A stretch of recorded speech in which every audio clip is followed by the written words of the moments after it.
All right, now we're getting to our deeper reds.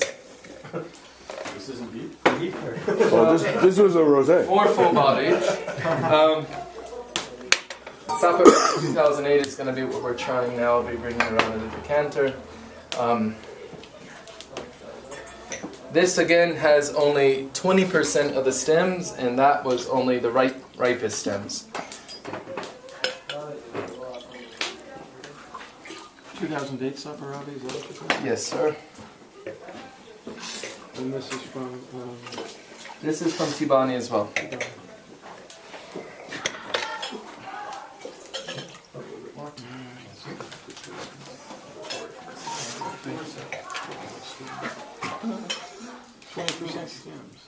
Completely different. Well, a bit of reduction. Yeah. That's pretty black. Yeah, the locals actually call this black wine. They don't call it red wine. Yeah, They have no idea why people would call it red wine. They're like, well, look at it, it's not red. In our very first labels, we actually wrote black on the label. I like the concept. I like the concept too. I even had a slogan that Georgia, the country that expands your palate. And obviously the pun on the painter's palate and then the tasting palate. I've got a question about this wine. I mean, the color is very youthful, though the aromatics has some really nice fruit, and there's some wonderful complex aromas. But to me, they're aromas from a lot of development. Some of the aromas that I get remind me of older Cabernet, even older Zinfandel, I was going to say more aroma. It's very smoky, meaty, smoked paprika sausages or something. I like it. Yeah, I Well, like there's plenty of youthful reduction, though, as well. There is some. My feeling is, based on my experience, is people that usually taste qvevri wines, there seems to be often a tendency of feeling like the wine tastes a little older than it actually is. It's like this advanced maturation. Exactly why that is, I'm not sure, but I've seen it happen a couple of times. Which is not a bad thing. Sure, yeah. Which is not a bad thing. Sure, yeah. This next one's going to be pretty far out. Well, I Either think like it or you'll hate it, but this was really, really nice wine. thank you. For all our analysis, I think we were all pretty impressed. Good.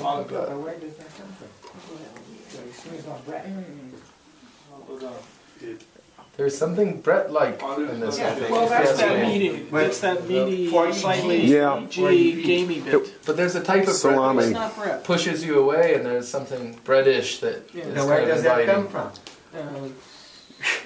Saparavi, I've smelled it in the other one. It can be. I think it can be. I think there's it's a little bit like Mourvedre, Yes, that's what I'm saying. It's Mourvedre always tastes like Brett, right out of the fermenter, every time. It's a Other people varietal compare those characteristic. varietals together. Yeah. Some Saparavi even taste a little bit like Petit Syrah. I've found some really inky kind of almost Yeah, very tasting well, sure. ones, but depends. certainly color-wise. Different kind of fruit. It smells a lot like Tempranillo. Tempranillo, yep. Some of the Because Ribera that's some black cherry. Yeah, black plum cherry. I can see that too. I mean, it's got a lot going on. That's what's nice about it. I think this one's certainly well balanced. There's a handful of Tempranillo wines made in the Duero region that I found that really remind me of our wines and the wines from this region as well.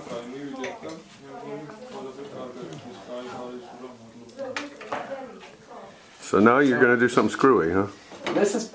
This is the one that was all green stem and all, and you'll still taste the vegetalness, but there's a kind of cassis and fruit forwardness that you wouldn't expect necessarily. So this is the 07. This is the 07. Same grape, same vineyard. We had no technology then, and so everything went into the qvevri at once.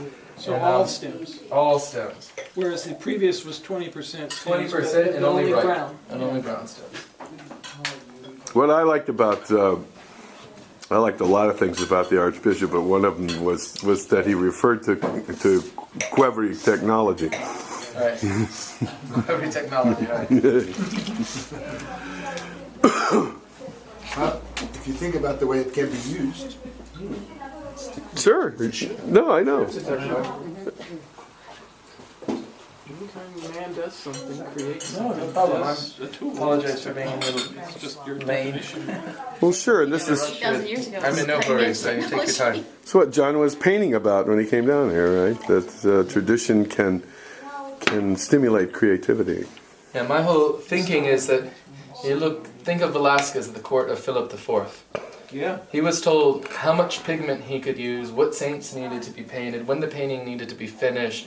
Often the patron that was ordering the painting needed to be in, or some sort of symbolism that glorified his regime. And yet the concept, when we talk about conceptual art, very few, I think, modern-day conceptual artists have the transcendental nature and the power of philosophy that Velasquez had in his paintings. We talk about color and color exploration. They're incredibly refined. In addition to technical execution and the sheer power, the creative power, we look at the way Velasquez painted cloth, and it was actually freer and more passionate and more emotional than many even Impressionist paintings. And yet this was a man that was given, guidelines that he had no way to get even a little bit out of. And so my thinking and theory is that tradition actually stimulates a vertical, kind of going plunging into the deep on the creative level, rather than scampering upon the surface.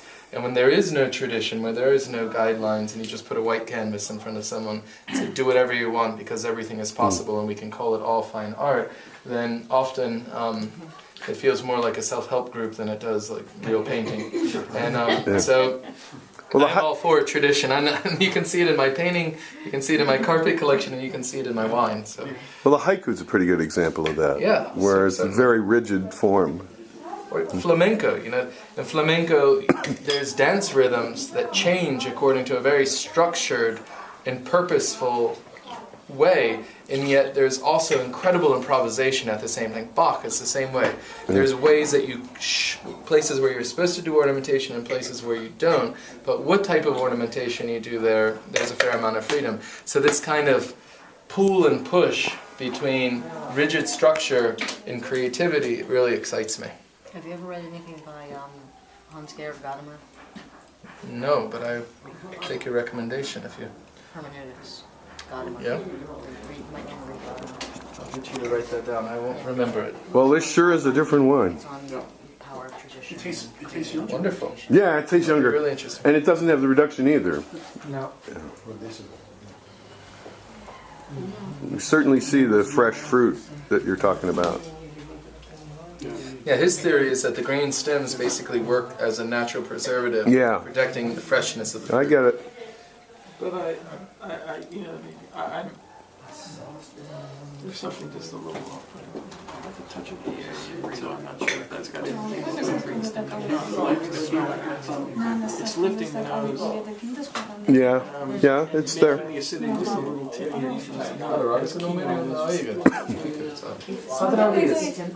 Why you guys get the nose of this wine? Because it's something that reminds me of my childhood, something that my mom used to cook with, but I cannot see what it is. Something that your mother used to do what?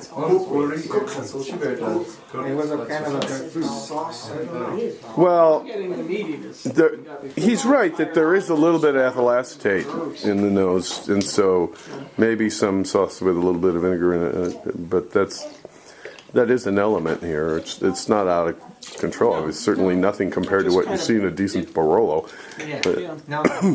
But it narrows the structure just a little. I'm trying to think what your mother would have cooked you. Bacalao, sopa verde. Narrow or focus, it's two different.